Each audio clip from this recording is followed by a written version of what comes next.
Assalamualaikum warahmatullahi wabarakatuh. Kali ini aku akan membacakan kisah tentang Kiai Musaki, atau Sunan Batokolong. Beliau berasal dari Tambak Agung Sukolilo, Labang. Dan Kampung Batokolong adalah tempat beliau uslah dan holwat, yang terletak di Desa Sen Asen, Kecamatan Konang, Bangkalan, Madura. Berdasarkan riwayat turun-temurun, beliau memiliki kendaraan berupa ular besar.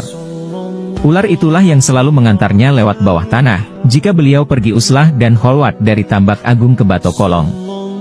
Bahkan di sekitar tempat holwatnya di Batokolong, masih ada tanda berupa lubang besar dan batu, yang dipercaya sebagai bekas jejak kaki Kiai Musaki. Karena seringnya uslah dan berholwat di kampung itu, Kiai Musaki dikenal dengan sebutan Sunan Batokolong. Dan Sunan Batokolong pun mempunyai banyak kisah dan karomah yang luar biasa. Dikisahkan, suatu hari ada seseorang yang minta kelapa muda kepada Sunan Batokolong. Kemudian Sunan Batokolong menuju pohon kelapa dan memintanya supaya pohon kelapa itu merunduk. Lantas pohon kelapa itu benar-benar merunduk, sehingga dengan mudah orang itu memetik buah kelapa. Sunan Batokolong pernah mencoba ilmu salah satu putranya yang juga memiliki ilmu kesaktian, yaitu Kiai Matlab. Keduanya bermain semacam petak umpet. Permainan pun dimulai, dengan lebih dulu mencari persembunyian Kiai Matlab. Tapi dengan mudah Sunan Batokolong menemukan tempat persembunyian putranya itu, yang ternyata bersembunyi di mulut kendi. Selanjutnya, giliran Sunan Batokolong yang bersembunyi. Namun, sang anak tidak dapat menemukan persembunyian ayahnya. Walaupun Sunan Batokolong sudah memanggilnya berulang-ulang, sang anak masih saja kebingungan. Hingga akhirnya Sunan Batokolong menunjukkan persembunyiannya. Dan ternyata beliau berada di daun telinga anaknya. Meski begitu, dengan kesyolihan dan karomah yang dimilikinya, ada saja orang yang membencinya, bahkan dari kalangan kiai waktu itu ada yang menganggapnya sesat. Mendapat tudingan demikian, Sunan Batokolong berujar, "Jika kelak saya meninggal, tolong makamkan tepat di bawah pohon besar. Jika nanti kalian mendapati akar dari pohon besar itu, maka saya memang sesat. Namun jika kalian tidak menemukan akar, maka saya masih dalam keadaan Islam dan iman."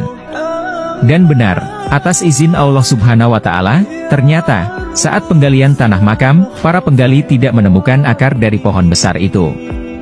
Pada saat jenazah Sunan Batokolong diberangkatkan dari Desa Sen Asen menuju ke pemakaman Sunan dalam Kolak di Sukolilo.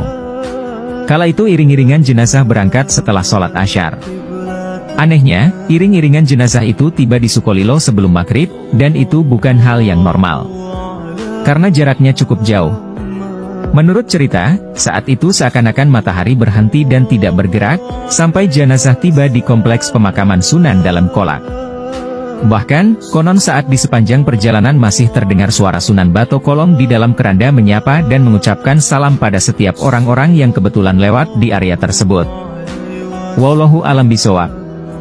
Itulah sedikit kisah tentang Mbah Sunan Batokolong. Dan beliau dimakamkan di Desa Sukolilo Barat, Kecamatan Labang, Kabupaten Bangkalan, Madura. Dan hingga kini, makamnya Mbah Sunan Batokolong selalu ramai didatangi oleh para peziarah. Semoga suatu saat, kita semua bisa diperjalankan Allah untuk bisa berkunjung atau berziarah di makam Mbah Sunan Batokolong. Karena menurut Syekh An-Nawawi Al-Bantani, hikmah berziarah itu ada 4, yaitu 1. Untuk mengingat mati dan akhirat. 2. Untuk mendoakan ahli kubur. 3. Untuk mendapatkan keberkahan. 4. Memenuhi hak ahli kubur yang diziarahi, seperti ziarah ke makam orang tua. Semoga sehat, bahagia, dan barokah selalu untukmu. Rahayu, rahayu, rahayu. Wassalamualaikum warahmatullahi wabarakatuh.